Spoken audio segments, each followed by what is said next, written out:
Good morning. What up? I'm back. Harcum Holistic.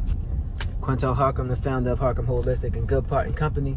Representing one of my oldest shirts. I think it's from 2018. Beginning of the week. It's Monday. I love Mondays. I love getting to it.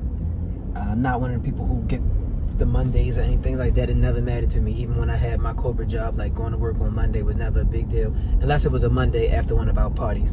But anyway, so it's Monday. I had a productive morning so far. It's about 10:30. I'm about to run a couple errands before I head over to the cafe.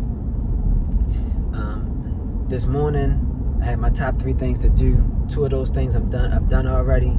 So I'm feeling really good about that. This morning was kind of a struggle to wake up because I went to bed kind of late. I had to help my mom do some stuff last night. But yeah, so I'm on my intermittent fasting tip for today. And my plan is to continue to do it for about 4 days a week.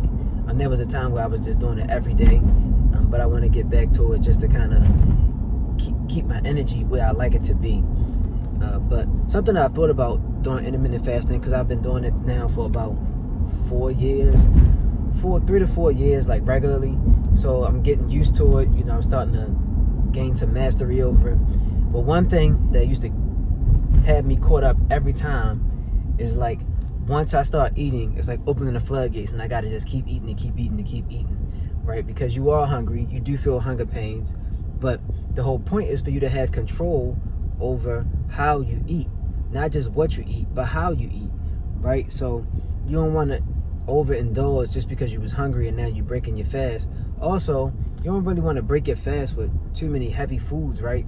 So one thing that was helpful for me is to know what I'm going to do that day know what I'm going to do if I'm going to be fasting that day.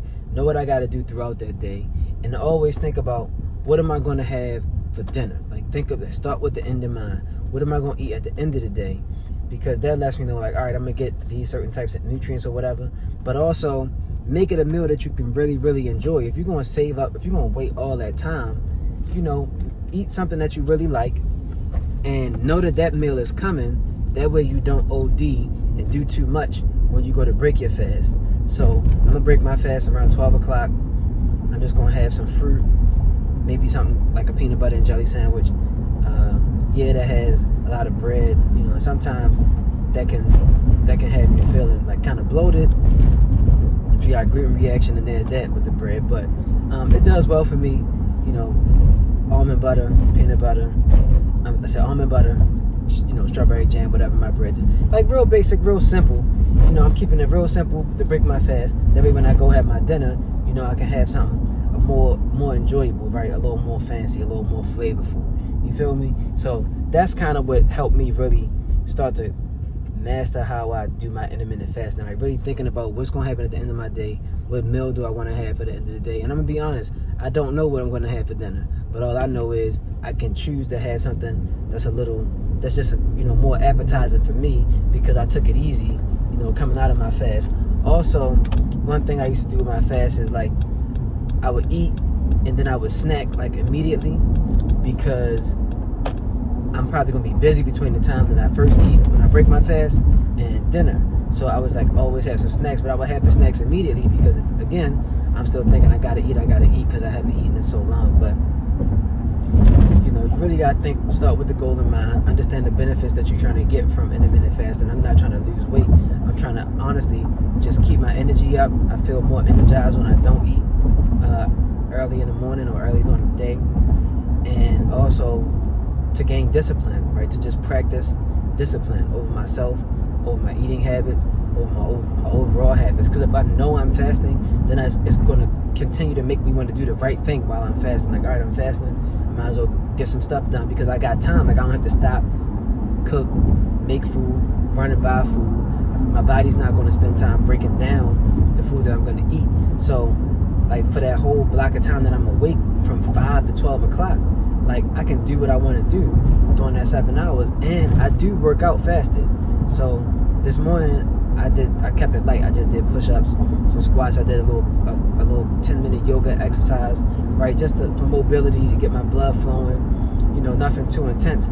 But sometimes I hit it kind of heavy when I'm fasting. I might go run some miles. I might do, you know, a 30-minute HIIT exercise. You know, I've been doing it for a while, so I feel like I can handle it and manage it for my body, and many other people can, and you just work at the pace that's good for you, and you can work out fasted. So if you're working out, if you fasted, you're working out, you're doing all these positive things, and they're starting to have a compound effect, and you're starting to feel and think like, yeah, I'm the type of person that get after it like this. And so during that whole time while you fasting, you know, like you at your higher self, you at a more peak level, you know, you vibrating on a higher level because you're doing high level things. You fasting, you focus, you taking productive action. So that's what I get most out of fasting, right? The discipline and psychology behind making the sacrifice and denying myself food.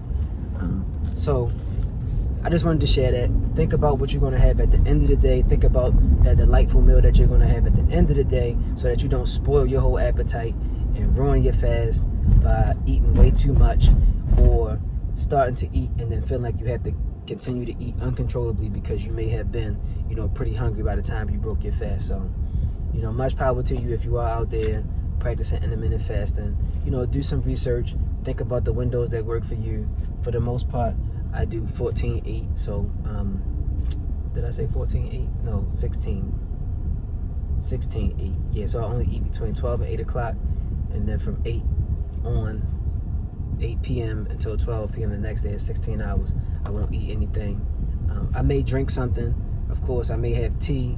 I may have one of the juices from the juice bar. Of course, I'm going to have some water. Today, I had matcha. I had matcha tea. And then I also had a spoonful of sea moss, right? So I can get the nutrients in. And then sea moss does help suppress your appetite a bit. But I only had 1 teaspoon, so it's not like it was enough to really, like, you know, stop me from being hungry, because I'm hungry right now. But I was satiated, you know, and I was able to still practice the discipline that I need to just power through, not eat any food, not eat any snacks. And I didn't even have any kind of fruit, you know. So that was it.